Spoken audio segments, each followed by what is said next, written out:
이 말씀 중심으로 예수님의 이름 5번째, 전능하신 하나님, 그런데 왜 나를 돕지 않으십니까? 이것이 오늘 말씀의 주제입니다. 하나님께서는 일찍이 이사야 선지자를 통하여 이 땅에 오실 메시아 예수님의 이름을 공개하셨습니다. 그래서 예수의 이름으로 기도하라고 했고, 누구든지 주의 이름을 부르는 자는 구원을 얻으리라 약속을 했습니다. 이름은 그가 갖고 있는 모든 것을 의미합니다. 예수의 이름을 잘 알아야 됩니다. 그리고 그 예수의 이름을 불러야 합니다. 그 예수님 가르쳐준 이름 중 이사야 9장 6절에서 보면 기묘자라, 모사라, 전능하신 하나님이라, 영존하시는 아버지라, 평강의 왕이라, 이것이 예수님의 이름이었습니다. 그 중에 전능하신 하나님, 이것이 오늘 말씀의 주제입니다. 엘 기보르, 전능하신 하나님. 하나님은 모든 걸 할 수 있는 Almighty God, 전능하신 하나님입니다. 그런데 이 말씀이 일이 잘 되고 믿음이 충만할 때는 전능하신 하나님을 마음껏 찬양하고 좋아합니다. 그런데 일이 안 될 때가 있습니다. 고난이 올 때가 있습니다. 이해할 수 없는 힘든 고난이 닥칠 때 전능하신 하나님이라는 말이 그렇게 섭섭하고 이해가 안 갈 수가 없습니다. 왜냐하면 하나님은 전능하시다는데 왜 나를 돕지 않으십니까? 하나님은 전능하시다는데 왜 나에게 이런 고난을 막지 못하십니까? 능력이 없어서 못하면 그래도 위로라도 될 터인데 하나님은 전능하신 하나님이라 하지 않았습니까? 왜 나를 돕지 않으십니까? 이 하나님의 전능하심, 사랑하심에 대해 고난의 때 항상 고민하게 됩니다. 이것은 하나님의 전능하심에 대한 말씀의 오해 때문에 그렇습니다. 전능하신 하나님이라는 것은 나에게 100% 불행이 오지 않도록 일하시는 하나님이 아니라 유익하다면 고난도 허락하시민, 그러나 어떤 고난과 불행이 올지라도 하나님이 그것을 순금으로 선으로 변화시키는 능력이 있으시다는 그런 의미입니다. 하나님의 시간표는 나와 다르고 하나님의 방법은 나와 다릅니다. 전능하신 하나님, 오늘 주님께서 우리에게 2가지를 교훈하고 있습니다. 첫째, 모든 것을 선으로 바꾸신다라는 것입니다. 합력하여 선을 이루신다라는 것입니다. 로마서 8장 28절, 오늘 우리가 읽은 구절 보십시오. 우리가 알거니와 하나님을 사랑하는 자, 곧 그의 뜻대로 부르심을 입은 자들에게는 모든 것이 합력하여 선을 이루느니라. 하나님 나라에는 쓰레기가 없습니다. 나쁜 것이 없습니다. 내가 보기에는 내 인생의 쓰레기 같았어요. 낙서 같았어요. 그러나 하나님은 그것을 모든 것을 활용해서 선을 이루신다라는 것입니다. 우리의 한글 성경에는 주어가 빠져 있지만 원어에는 분명히 말합니다. 하나님이 선을 이루시느니라. 우리는 그것을 믿는 것, 그게 바로 전능하신 하나님의 의미입니다. 제가 이 화백, 이 만화가의 이야기를 하면은 목사님 정말 올드하시군요 하는 분이 있습니다. 신동우라고 아십니까? 차돌박이 그리고 아주 그림도 둥글둥글하고요. 그분 생김새도 성품도 둥글둥글한 분입니다. 저 어렸을 때 그 화백이 토크쇼를 한 거를 잊을 수가 없습니다. 흰 도화지를 몇 개 갖다 놓고 방청객에 나오라 그래요. 그리고 서로 조율을 맞춘 게 결코 아닙니다. 마음대로 낙서를 하라고 합니다. 5명이 낙서를 했습니다. 신동우 화백이 그것을 조금 쳐다보고 있더니 거기다 그림을 그립니다. 그랬더니 그 낙서가 말도 못하는 재미나고 유쾌하고 유머러스하고 긍정적인 그림으로 바뀌는 걸 봤어요. 저는 아직도 그 장면이 생생합니다. 하나님이 그렇습니다. 나는 내 인생에 어떤 이유든 낙서 같은 것이 우리 인생에 다 있습니다. 그런데 하나님이 그것을 모아다가 그림을 그리십니다. 최고의 선으로 만들어 주십니다. 이게 전능하신 하나님의 의미입니다. 영국의 위대한 사상가이며 미술 평론가이자 화가인 존 러스킨이라는 사람이 있습니다. 이 러스킨이 어느 날 귀부인을 만났는데 귀부인이 상담을 하는 끝에 이렇게 말합니다. 선생님, 사랑하는 사람으로부터 받은 참 귀한 손수건이 있는데 실수로 잉크를 떨어뜨려서 얼룩이 생겨버렸어요. 그랬더니 러스킨이 말합니다. 부인, 그 손수건 나에게 하루만 빌려주시겠습니까? 그래서 하루를 빌려줬더니 이튿날 만나는데 깜짝 놀랐습니다. 얼룩진 손수건이 아니라 말도 못한 예술작품 손수건이 그 앞에 있었습니다. 러스킨은 그 얼룩진 것에다 그림을 그렸습니다. 그랬더니 얼룩인 줄 알았더니, 망친 쓰레기인 줄 알았더니, 낙서인 줄 알았더니 아니었습니다. 최고의 예술품으로 만들어졌습니다. 하나님은 모든 것을 합력하여 선을 이룬다고 했습니다. 이 모든 것에는 내가 잘한 일, 성공한 일만이 아닙니다. 이와 같이 우리가 슬펐던 것, 힘들었던 것, 괴로웠던 것, 낭패가 되었던 것, 마음이 아팠던 모든 것, 그것을 활용하여서 하나님은 모두 버무려 선을 이룬다는 것입니다. 보십시오. 악은 좋은 것이 아닙니다. 질병은 악입니다. 배신도 악입니다. 실패도 악입니다. 죽음은 최악입니다. 그러나 하나님 손에 들어가면 이 모든 것이 합력하여 하나님의 형상, 하나님의 성품, 하나님의 뜻, 선을 이루는 데 사용하신다라는 것입니다. 합력하여 선을 이룬다는 합력의 헬라어가 수네르게오입니다. 이 수네르게오에서 영어의 시너지가 나왔습니다. 시너지가 뭐죠? 1 더하기 1이 2가 되는 게 아니라 1 더하기 1이 2 플러스 알파가 되는 상승효과, 공동작용이라고 말을 합니다. 5에다가 5를 더하면 10이 아니라 50이 될 수도 있고 100이 될 수도 있다는 것, 그게 시너지 아닙니까? 우리가 인생에 한 방 맞았어요. 2대 맞았어요. 그럼 하나님이 하나의 축복, 2배의 축복으로 바꿔주는 게 아니라 하나님이 내가 한 대 맞은 것을 받으시고 난 다음에는 시너지 효과를 내서 한 방 맞았는데 100개를, 1000개를 축복으로 되돌려 줄 수도 있습니다. 이게 합력하여 선을 이루신다는 주의 말씀입니다. 보십시오. 요셉은 구덩이, 노예 생활, 그리고 최선을 다하고 선을 행했는데도 감옥 생활을 했습니다. 모두 악입니다. 어떻게 예수를 그렇게 하나님을 신실하게 믿었는데도 그의 생애는 그렇게 악이 많을까요? 그렇게 쓰레기가 많을까요? 이해할 수 없는 고난이 많을까요? 그런데 결국은 하나님이 요셉을 들어쓰시지 않습니까? 그게 하나의 과정이었습니다. 결과가 아니었어요. 요셉은 이해할 수 없는 삶의 과정을 겪으면서도 믿고 있는 것이 있었습니다. 그래, 하나님의 선한 뜻이 있다. 반드시 선한 일을 이루리라. 그래서 그가 애굽의 총리 대신이 된 다음에 이런 고백을 하지 않습니까? 창세기 45장 5절, 당신들이 나를 이곳에 팔았다고 해서 근심하지 마소서, 한탄하지 마소서. 하나님이 생명을 구원하시려고 나를 당신들보다 먼저 보내셨나이다. 사람들을 원망하지 않습니다.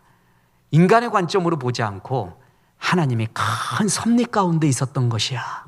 난 그렇게 믿습니다. 그랬을 때 그 마음의 평강, 하나님 앞에서의 영광. 우리 교회에 여러 전도지가 있는데 그중에 우리 교회만 갖고 있는 독특한 전도지가 있습니다. 실제 사진을 인화해서 그 사진 뒤에다가 스티커를 붙여서 전도지를 만든 전도 사진입니다. 저의 사진이 있고 우리 김학래 집사님의 사진, 또 여러분의 사진도 신청을 받습니다. 좋은 사진이 있으면은 그 사진 인화에다가 붙이는데 그중에 제일 많이 사람들이 활용되는 게 링컨의 이야기입니다. 그 전도 사진 뒤에 붙어 있는 링컨의 이야기를 한번 보십시오. 그리고 맨 끝에 결론을 보지 말고 이게 어떤 사람일까? 첫 문장이 뭐냐면 나는 누구일까예요. 전부 실패예요. 실패, 실현 실패, 낙심, 또 국회의원 나가서 계속 떨어지고 부통령 떨어지고 대통령 떨어지고 다 떨어져요. 성공이 없어요. 그러다가 마침내 미국 역사상 최고의 대통령이 된 사람 아브라함 링컨.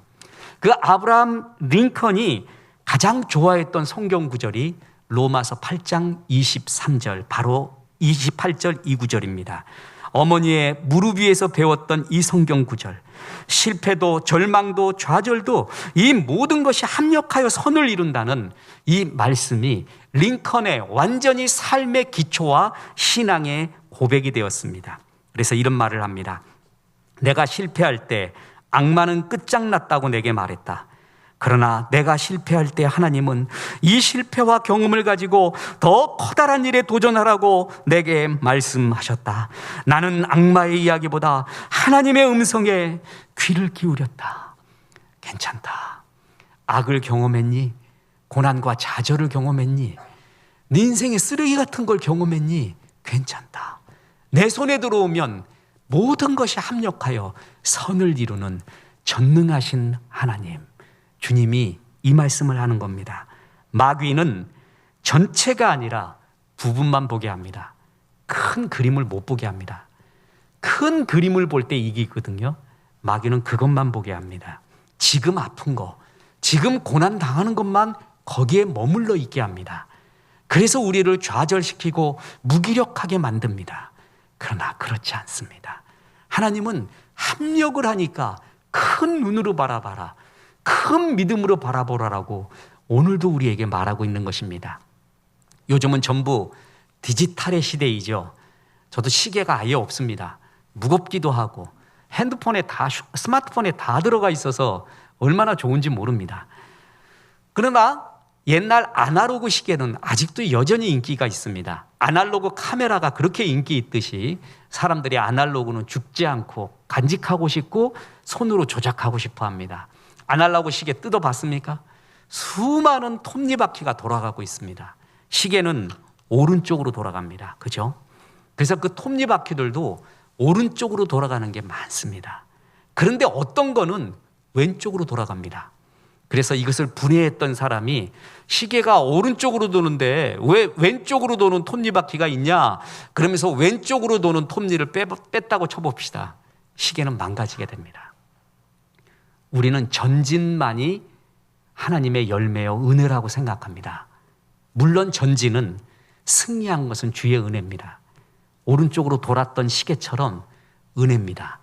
그런데 오른쪽으로 시계가 돌기 위해서는 왼쪽으로 도는 톱니바퀴도 필요합니다. 그래서 하나님께서는 어떨 때는 전진하라고 하고요, 어떨 때는 스톱을 시켜요. 스톱시키면서 견디게 만들어요. 때로는 후진을 시켜요. 이 모든 것이 있어야 시계가 돌아가는 거예요. 그런데 우리는 우리 생각대로 전진하기만 해야지 하나님의 은혜를 받았다고 생각해요. 그래서 주님에 대해 섭섭하게 생각하는 경우가 많이 있습니다. 그렇지 않습니다. 스톱하는 것도 주의 은혜고 스톱하면서 견디는 것도 주의 은혜고 때로는 후진하는 것도 주의 큰 섭리 가운데 있다라는 것입니다. 보십시오. 산은 산대로, 바다는 바다대로, 꽃은 꽃대로 견디고 있습니다. 새들의 둥지에는 지붕이 없습니다.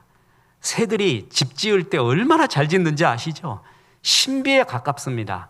우연히 어떻게 그렇게 됩니까? 진화해서 어떻게 그렇게 됩니까? 하나님이 주신 지혜입니다. 그런데 지붕이 없습니다. 아기들한테 새 엄마가 이렇게 말하는 것 같습니다. 아그들아, 우리의 지붕은 하늘이란다. 달이 보이니? 별이 보이니? 그리고 비바람 맞잡구나. 바람 맞잡구나. 이걸 이겨야 진짜 새가 된단다. 이걸 꽁꽁 막아버리면 너희들은 연약한 존재가 돼서 이 세상에서 먹이를 구할 수도 없고 힘들게 살아갈 거야. 어릴 때부터 비바람 맞는 법을 가르쳐 주려고 새의 둥지는 지붕이 없지 않습니까? 이런 상상을 해볼 수 있지 않습니까? 보십시오. 기다림이 없으면 만남도 그리고 열매도 없습니다. 밥도 뜸을 들이는 시간을 견디지 못하면 설익은 쌀이 됩니다. 뜨거운 불에 들어가 1200도의 온도를 견딜 때 도자기가 나옵니다. 견딤의 크기가 쓰임의 크기고 견딤의 길이가 그 사람의 깊이가 됩니다. 그래서 하나님은 어떨 때는 견디게 합니다. 저는 다윗의 광야 생활을 볼 때 크게 깨달은 것이 있습니다. 다윗이 광야 생활할 때 하나님 앞에 기적을 일으키는 법, 기적을 체험하는 법을 그는 배우지 않았습니다. 광야는 기적 하나가 없었습니다.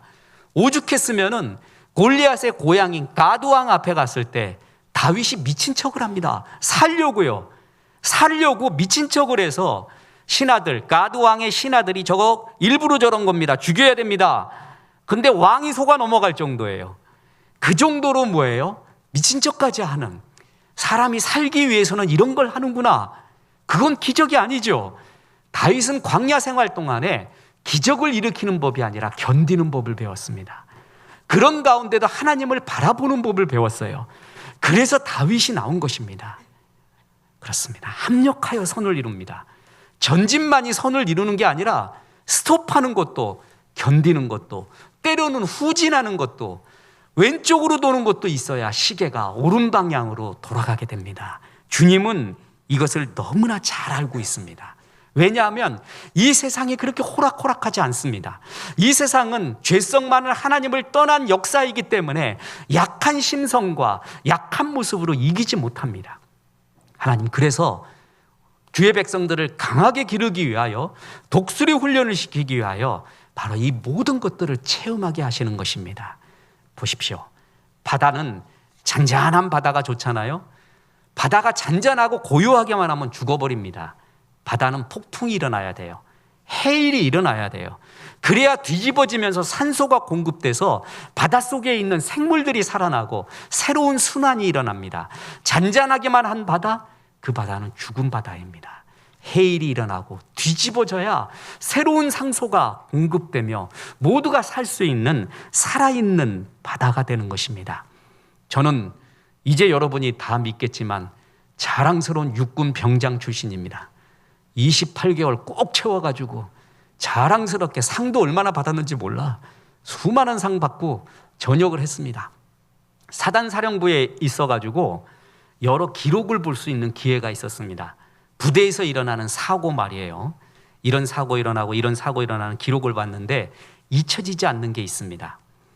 어떤 한 사병, 2등병이죠. 짝대기 하나가 얼차례 한번 받고 난 다음에 극단적인 선택을 해버렸습니다. 여러분 그 얼차례, 지금은 군대 그거 없는데 옛날에는 아주 조금 있었습니다. 많이도 아니라 조금. 여러분 원산폭격이라고 아세요? 뒷짐지고 머리를 박는 거, 그거 시쳇말로 죄송하지만 머리 박기. 근데 그걸 속된 말로 대모모 박기 이렇게 해요. 대가 모모 박기. 근데 그건 얼차례도 아닙니다. 왜냐하면 군대 갔다 와본 사람 알아요. 그건 너무 쉬워서 얼차례도 아니에요. 우리가 이렇게 TV로 보기에는 와 저런 기합이 있어 그러는데 그거 하고는 잡니다. 진짜 자요. 그래서 그건 얼차례 안 시켜요. 주먹도 안 하고 깍지 끼기, 거꾸로 깍지 끼기, 이게 참 정말 아파요. 근데 이것도 하다 보면 엄지로 버티는 법 이런 거 다 배웁니다. 관불대에 발 올리는 거, 이 반합에다가 머리 박는 거. 이제 지금 남자들 눈이 반짝반짝해요. 옛날에 그런 거 있었다고. 그러면서 이겨내요. 원산폭격 같은 걸 웃어버려요. 그리고 막 하면은요, 하다 보면 요령도 생기고요. 그래서 이겨내는 힘을 거기서 기르는 거예요.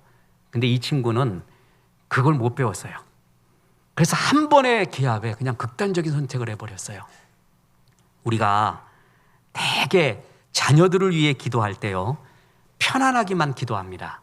이게 부모의 마음입니다. 애 죽이는 겁니다. 그럼 이런 꼴 납니다. 어떤 고난이 와도 이길 힘을 주는 강한 애가 해달라고 해야 돼요. 지금의 애가 겪고 있는 고난은 합력하여 선을 이루기 위한 주의 훈련입니다. 그래서 지금 것만 보지 마십시오.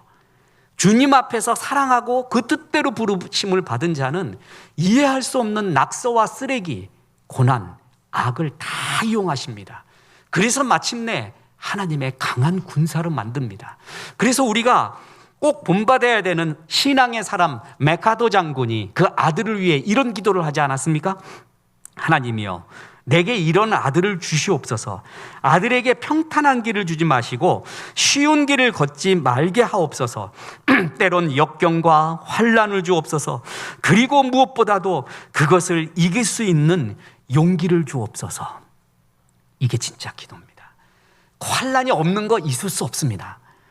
고통이 없는 거 이 세상 살이에 절대 있을 수 없습니다. 어떤 그리스도인이라 할지라도 고난과 환난이 면제된 그리스도인은 없습니다. 이것은 있게 돼 있습니다. 문제는 이걸 이길 힘이 있냐라는 것입니다. 하나님은 이 모든 것을 버무린다. 마침내 선을 이룬다. 이것을 믿으라는 것입니다. 이것이 그리스도인이 고난을 당하는 큰 자세입니다. 여러분, 칼 루이스라고 있습니다. 요즘은 우사인 볼트가 유명하죠. 칼 루이스가 88 올림픽 때 금메달, 100m 금메달 따고 올림픽에서 9개의 메달, 세계 선수권에서 10개의 메달을 딴 미국 육상의 아주 스타입니다. 잘생겼습니다. 그냥 조각 같은 몸매입니다. 하체, 상체. 지금도 칼 루이스 사진 보면 그렇게 멋있어요. 꼭 젊을 때 저를 보는 것 같았습니다. 그런 모습으로 그가 달리기를 합니다. 근데 그의 간증들을 보면 정말 웃겨 죽겠어요. 굉장히 교통 체증이 어려운 도시에 살았어요. 그래서 오토바이 타고 다녔는데 누가 오토바이를 훔쳐갔대. 그래서 화가 나갖고 오토바이 살 돈은 없어서 자전거를 했대요. 그걸 또 훔쳐가네? 그래갖고 또 자전거를 샀더니 또 훔쳐가요. 기가 막혔습니다. 그래갖고 에라이 할 수 없다. 뛰어다니자. 그래서 그때부터 직장까지 뛰기 시작합니다. 12km. 그래서 왕복 24km. 거기다가 직장에다 물건 잘못 놓고 오면 곱하기 2. 집에다 잘못 놓고 오면 곱하기 2. 죽어라 하고 평상시 일이 뛰는 거였대요. 자기 다리 근육이 거기서 길러졌대요. 오토바이 잃어버리는 거, 자전거 도둑 맞는 거 악입니다. 이해할 수 없는 그때는 고통이었습니다. 알고 보니 아니었습니다. 그게 나를 기른 거였습니다. 그때는 모릅니다. 지나볼 때 이게 주님의 시간표였구나, 주님의 방법이었구나, 그때 압니다. 그러니까 그리스도인은 그건 아직 몰라요. 그렇지만 크게 믿는 거예요. 큰 믿음으로 반드시 합력하여 선을 이룬다. 그리고 그것을 아멘하는 사람에게 말씀대로 이루어지는 겁니다. 그래서 칼 루이스가 어느 날 인터뷰에서 말합니다. 어떤 도둑도 내 달리기는 훔쳐갈 수 없었습니다. 도둑 맞아서 나는 달리기 시작했습니다. 하나님의 섭리, 정말 기가 막힐 고통이라도 우리는 그 고통이 무의미한 고통이 아니라면 견뎌요. 근데 의미가 없다라고 여길 때 굉장히 괴로운데, 하나님은 공중을 나는 새 한 마리도 하나님의 허락 없이는 떨어지는 법이 없다고 했습니다. 시장에서 하찮게 덤으로 팔고 사는 참새 한 마리도 하나님의 허락 없이는 살 수도 팔 수도 없다고 했어요. 더군다나 하나님 안에 있는 자는 우연이 없습니다. 우연히 만들어진 게 없습니다. 하나님의 기록되어 있고 하나님의 책에 기록되어 있고 하나님이 역사하십니다. 그래서 시편 40편 7절에 이런 구절이 나옵니다. 그때 내가 말하기를 내가 왔나이다. 나를 가리켜 기록한 것이 두루마리 책에 있나이다. 내 기록이 있습니다. 하나님은 나를 우연히 던져버린 게 아닙니다. 인본주의 인문학자들이 말하는 던진 것이 아닙니다. 인본주의 진화론자와 인본주의 천문학자가 말하듯이 빅뱅에서 빵 터지고 난 다음에 수소와 헬륨 덩어리가 별이 되고 별에서 생명이 나오고 그 생명에서 진화해서 지금의 내가 있는 게 아닙니다. 그렇게 우연히 던져진 게 아닙니다. 하나님의 철저한 계획, 선한 섭리가 있었고 그것이 기록되어 있대요. 기록. 그러니까 지금 내가 겪고 있는 아픔과 이해할 수 없는 고난도 우연히 일어난 게 아니라 주의 기록 가운데 있습니다. 그리고 하나님이 그 모든 것을 합력하여 뭐라고요? 선을 이루십니다. 이걸 믿는 게 그리스도인입니다. 그게 바로 전능하신 하나님의 의미입니다. 그래서 두 번째 교훈이자 결론이 있습니다. 이해할 수 없는 상황에서도 충성을 다해야 합니다. 바울 사도가 그랬습니다. 오벳 에돔이 그랬습니다. 구레네 시몬이 그렇습니다. 이해할 수 없는 상황에서 그는 충성을 다했더니 역사가 일어납니다. 보십시오. 바울 사도는 고린도에 머물고 있었는데 로마 교회를 꼭 방문하고 싶었습니다. 로마는 세계의 심장이자 복음의 심장이 될 것이다. 로마 방문이 꿈에도 소원이었습니다. 그런데 그 로마 교회로 가지 못하고 고린도에 머물러 있어요. 성경적 표현에 의하면 갈 길이 막혔도다. 몇 번 가려고 했는데 갈 길이 막혔도다. 그리고 그가 꼭 가고 싶었던 교회가 데살로니가 교회였습니다. 데살로니가 교회에서 3주 동안의 성경 공부를 가르쳤는데 그 3주 동안에 가르쳤던 성경 공부가 너무 진한 성경 공부였어요. 재림에 대한 거, 세상 종말에 대한 것, 그리고 하나님의 은혜에 대한 너무나 진한 설교였습니다. 3주 동안에 그걸 할 수가 있겠습니까? 안 되죠. 그냥 마치 뭐냐면은 아메리카노만, 순한 아메리카노만 먹던 사람한테 에스프레소를 준 거하고 똑같아요. 이게 커피냐? 이게 한약이지 커피냐? 물 좀 타주세요. 너무 진해요. 말씀을 듣는데. 물 좀 타주세요 할 정도의 진한 말, 너무나 중요한 말, 재림과 종말에 대한 말을 데살로니가에서 전합니다. 사람들이 술렁술렁하고 야단 났습니다. 이상한 이단도 거짓 선생도 들어와서 그거에 대해서 나름대로 해석하기 시작했습니다. 바울이 내가 빨리 가야겠다, 가서 복음 다시 전해서 재정립해야겠다. 그런데 거기도 막혀버렸습니다.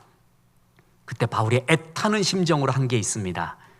로마서를 쓰고 데살로니가 전후서를 쓴 것입니다. 바울이 생각하기에는 가야 돼요. 빨리 가야 돼요. 우리가 생각해도 그것은 나쁜 일이 아니라 옳은 일이에요. 그러나 하나님의 시간표, 하나님의 섭리는 다른 것에 있었습니다. 그래서 바울은 거기서 좌절하지 않고 거기서도 충성을 다한 겁니다. 로마서를 씁니다. 데살로니가 전후서를 씁니다. 그리고 로마에서 가택연금을 받게 되었습니다. 거기에 있는 수많은 지역 교회들을 방문하려고 했는데 하나님이 다 막은 거예요. 그래서 할 수 없이 쓴 게 에베소서, 빌립보서, 골로새서라는 바울 서신을 거기서 쓰게 됩니다. 옥에 갇힌 것, 복음 전하기 위해 로마로 가서 천신만고 끝에 갔는데 옥에 갇힌 것, 악입니다. 이해할 수 없는 일입니다. 그런데 하나님의 섭리였습니다. 그때는 모릅니다. 그런데 그 에베소, 빌립보, 골로새서, 로마서, 데살로니가 전후서가 있어서 오늘 강남 비전교회에서도 이걸 갖고 설교하고 있지 않습니까? 하나님의 섭리는 큰 섭리입니다. 바울은 그것을 알았습니다. 그래서 이해할 수 없는 상황에서도 충성을 다했습니다. 믿음이란 뭐냐면요, 지금 뒤죽박죽으로 보이더라도 큰 그림, 하나님의 선한 계획이 있다는 것을 큰 믿음으로 바라보는 것, 그게 바로 믿음입니다. 하나님이 이해할 수 없는 곳으로 나를 끌어가는데도 끌려다니는 능력, 그게 바로 믿음입니다. 그것이 큰 믿음이고, 하나님은 마침내 선을 이루기에 이해할 수 없는 상황에서도 충성을 다해야 됩니다. 탁구를 치는데 골프 치던 사람이 왔습니다. 골프 얘기 한참 하는데 듣기 괴로워 죽겠습니다. 그 맞을 때의 쾌감을 아느냐, 홀에 들어갈 때, 난 탁구 드라이브 할 때의 쾌감을 아는데. 그런데 이제 그 골프를 그만 치고 왔어요. 왜 그러냐니까 골프 치면 자기는 더 피곤하대. 새벽부터 일어나야 되고 돈 많이 들어서 스트레스 받고 뭐가 안 맞을 때 신경질 나고. 그래서 잘 오셨어요. 이거 비가 오나 눈이 오나 치잖아요. 골프는 신사의 스포츠라고 합니다. 심판이 필요 없습니다. 경쟁자하고 몸 부딪히지 않죠? 나 혼자 하는 거예요. 그래서 신사의 스포츠라고 합니다. 싸울 일이 없습니다. 나는 골프 상대가 서로 골프채 갖고 싸우는 거 한 번도 못 봤어요. 골프공 갖고 뒤집는 것도 한 번도 못 봤고 서로 몸싸움 하는 거 한 번도 못 봤어요. 그죠? 그래서 골프는 신사의 스포츠. 싸울 일이 없어. 심판도 필요 없어요. 내가 점수 매기면 되는 거예요. 근데 축구는 다릅니다. 축구는 공정하지 않을 때가 많습니다. 억울할 때가 많습니다. 부정한 심판, 불공정한 판단을 합니다. 그런데 축구에서 유행어가 있습니다. 오심도 시합의 일부다. 심판도 축구의 일부다. 요즘은 그거 심해져서 이제 축구 전쟁이 날 판이니까 돈도 어마어마하게 걸려 있으니까 페널티킥 같은 것은 다시 비디오 판독을 하자라고 나올 정도지만은 심판도 오심하는 것도 축구야. 그거 당하는 것도 축구래요. 그래서 스타 플레이어일수록 심판이 오심을 하거나 당하잖아요. 그러면 견디는 힘이 있어야 돼요. 내가 정말 신경질 나갖고 이제 축구 안 해! 라든가 아니면 나한테 공이 오는데 저 그냥 바깥으로 차버려요. 왜 찼냐 그러니까 심판이 이거 제대로 돼야지 내가 축구 해먹지. 그리고 바깥으로 차봐요. 그건 동네 축구도 못해요. 저는 축구가 더 성경적이라고 봅니다. 왜냐하면 이걸 이기는 거예요. 그 분을 이기는 거예요. 왜냐하면 세상은 공정하지 않습니다. 빌 게이츠가 그 졸업식 고등학생들한테 한 유명한 말이 뭡니까? Life is unfair. Life is not fair.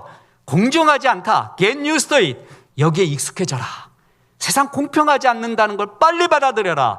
왜냐하면 이 세상은 이해할 수 없는 죄들, 하나님 떠난 죄들이 많이 있고 그 죄성의 덩어리예요. 불공평해요. 돌아보십시오. 내 얼굴 보세요. 내 체격 보세요. 내 환경 보세요. 이 나라 보세요. 내 가정 보세요. 공평합니까? 다른 거 하고? 공평하지 않은 거 너무 많아요. 그런데 그것을 견디며 이기는 것이 바로 인생 아니에요? 하나님은 압니다. 인생이 그렇게 호락호락하지 않는다는 것, 죄 많은 세상이라는 것, 그래서 그리스도인이 연약하면 안 된다는 걸 알아요. 그래서 여러 가지를 경험하게 하고 그곳에서 이기는 힘, 하나님이 합력하여 선을 이기는 힘을 주십니다. 그러면서도 너는 이해할 수 없는 상황에서도 충성을 다해라. 그때 역사가 일어나겠다. 바로 이것이 주의 마음이에요. 특히나 보십시오. 바울이 그래서 바울 서신을 만들어내지 않았습니까? 오벳 에돔이 그렇습니다. 우리가 기도하라 그럴 때 어떨 때 기도하기 싫을 때 있어요. 선교하자 그러는데 선교하기 싫을 때 있어요. 헌신하라 그러는데 헌신하기 싫을 때 있어요. 내가 좋을 때만 하면 그 사람은 감정에 휘둘리고 마귀가 그 감정을 사용합니다. 그 사람 참 감사하기 어려워요. 기뻐하기도 어려워요. 범사에 감사하라, 항상 기뻐하라는 것은 감정의 차원이 아니라 의지입니다. 감사하기로 기뻐하기로 의지를 조합해 드리는 차원이거든요. 불공평해 보이더라도 감사와 기쁨의 훈련을 하고 충성을 하는 거예요. 이게 진짜 믿음이에요. 그래서 그런 가운데서도 기도하자 그러면 하는 거예요. 그런 가운데서도 예배하라 그러면 하는 거예요. 선교하라 그러면 하는 거예요. 구제하라 그러면 하는 거예요. 이때 역사가 일어나요. 바울이 그랬죠. 대표적인 게 또 오벳 에돔입니다. 이 다윗이 되게 약았습니다. 다윗성으로 예루살렘 성으로 언약궤를 모셔와야겠어요. 하나님의 정통성, 축복의 상징이죠. 임재의 상징. 그래서 언약궤를 옮겨가는데 이 사람들이 언약궤는 민수기 말씀에 의하면 어깨에 메고 제사장들이 어깨에 메고 가야 됩니다. 그런데 그렇게 하지 않고 소 달구지에 끈을 끌어버렸네. 소가 놀라가지고 언약궤가 쏟아질 판에 웃사가 그것을 만집니다. 그러다 죽어버립니다. 아무리 선한 일을 해도 하나님의 방법대로 해야 돼요. 하나님의 축복의 상징인 언약궤를 만지자 죽었어요. 그랬더니 다윗이 다윗성으로 언약궤 가지고 오는 걸 꺼려합니다. 그리고 누구한테 억지로 맡겨버려요. 그게 오벳 에돔입니다. 보십시오. 사무엘하 6장 10절에 보면 다윗이 여호와의 궤를 옮겨 다윗성 자기에게로 메어 가기를 즐겨하지 아니하고 가드 사람 오벳 에돔으로 집으로 메어 간지라. 여호와의 궤가 가드 사람 오벳 에돔의 집에 석 달을 있었는데 여호와께서 오벳 에돔과 그의 온 집에 복을 주시니라. 아무도 갖기 싫어했어요. 꺼려했어요. 이거 만지면 죽었어요. 그러니까 다윗이 되게 약았다니까요. 다윗성으로 갖고 오면 자기도 죽을 수 있을 것 같아. 여기 사람들 다 죽을 것 같아요. 오벳 에돔에게 맡겨버린 거예요. 오벳 에돔 그걸 받겠어요? 죽는 걸 당장 봤는데 그 소문을 들었는데 하나님 왜 이런 걸 맡깁니까? 다윗 그럴 수 있습니까? 리더가 뭡니까? 리더는 어려운 걸 가지고 가는 게 리더죠. 왜 나한테 맡깁니까? 이런 말 한마디도 안 씁니다. 그럼 그냥 맞습니다. 그랬더니 하나님이 이 오벳 에돔 집에 석 달 동안 언약궤를 맡기는데 하나님이 그 집의 소유, 그 집에 관계한 것 모든 것을 축복해 주십니다. 이해할 수 없어요. 지금 내게 맡겨진 것이. 우리에게 이제 오늘 귀한 장로님을 뽑습니다. 장로는 안수 집사는 이해할 수 없는 상황에서도 충성을 다하는 종들이에요. 이해할 수 없는 상황이에요. 그런데도 충성을 변하지 않는 충성을 했어요. 오벳 에돔. 그러니까 너무 웃긴 게 뭔지 아십니까? 이 구절 다음에 다윗이 오벳 에돔의 소문을 들은지라 이어서 그것을 다윗성으로 가져오라 명령하더라 이렇게 나와요. 이게 다윗성으로 언약궤가 들어오는 굉장히 에피소드인데 저는 이 오벳 에돔의 이야기가 그렇게 좋을 수가 없습니다. 이 숨어있는 이야기인데 정말 충성스러운 종이구나. 다 꺼려하는 거를 그가 맡았구나. 그랬더니 하나님이 그 마음을 아신 거예요. 그 집을 축복합니다. 보십시오.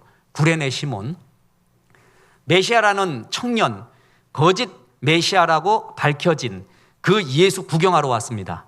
그랬더니 로마 병정이 그 예수님의 십자가를 네가 지라고 그랬어요. 그래서 어떤 목사님의 책에 보니까 그날 제목이 뭐냐면 더럽게 재수 없는 날이에요. 그냥 내가 구경하러 왔는데 이게 무슨 일이야 이게. 그래갖고 메고 갔어요 그냥. 그랬더니 그 신약 성경 후반부 보십시오. 그 구레네 시몬의 집안이 아주 믿음의 집안이 됩니다. 성경에 나오는 이해할 수 없는 일, 그런 일이 맡겨져요. 지금 내가 이런 일 할 때도 아니에요. 그리고 싫어 죽겠어요. 그때도 기도하는 겁니다. 그때도 예배하는 겁니다. 그때도 주 앞에 충성하는 것입니다. 믿음은 뭐냐 하면은 알고 가는 게 아니에요. 믿고 가는 것입니다. 그래서 하박국 선지자는 하박국 2장 4절에 의인은 그의 믿음으로 말미암아 살리라. 난 그래도 믿습니다. 주님, 이거 이해할 수 없는 상황입니다. 그래도 믿습니다. 하나님의 선하심을 그래도 믿습니다. 그리고 충성을 다하는 거예요. 지금 주어진 일에. 그랬을 때 역사가 일어납니다. 평탄하고 다 하기 쉬울 때 하는 게 아니라 이해할 수 없는 상황에서도. 바울을 보십시오. 오벳에돔을 보십시오. 구레네 시몬을 보십시오. 그런 상황에서도 충성을 다합니다. 그랬더니 합력하여 선을 이루는 주의 역사가 있지 않습니까? 저는 고난 설교할 때마다 괴롭습니다. 진짜 그렇습니다. 특히 우리 교회 성도님들 할 때는 마음이 아픕니다. 진짜 그렇습니다. 그랬는데 이것만은 분명히 말씀드릴 수 있습니다. 고난의 3가지 결정적인 교훈, 감당할 만큼만 줍니다. 그리고 고난 시험 당할 쯤에 뭘 준다고요? 피할 길을 줍니다. 그리고 합력하여 뭐라고요? 선을 이룹니다. 이 3가지만 믿으십시오. 감당할 만큼만 주신다. 피할 길 반드시 주신다. 그리고 합력하여 선을 이룬다. 너희 중에 고난당하는 자가 있느냐? 기도하라. 기도하라. 성경 말씀대로 주님, 그래서 기도하겠습니다. 그래서 예배하겠습니다. 이런 종이 합력하여 선을 이루어 갑니다. 마침내 애굽의 총리 대신이 되고 축복받는 오벳에돔의 집이 되고 성경을 기록한 바울 사도가 되고, 여러분 지금 그 과정 가운데 있습니다. 내 자녀도 그 과정 가운데 있습니다. 내가 지금 있는 것이 결론이 아닙니다. 합력하여 선을 이루는 과정 가운데 있습니다. 크게 믿으십시오. 이 전능하신 하나님을 믿고 승리하는 종 되시기를 주 예수의 이름으로 축원합니다. 우리 하나님 믿으며 전능하신 하나님 찬양합니다. 사랑하는 나의 아버지.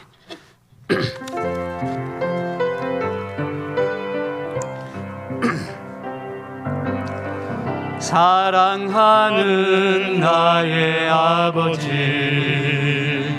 이름 높여드립니다.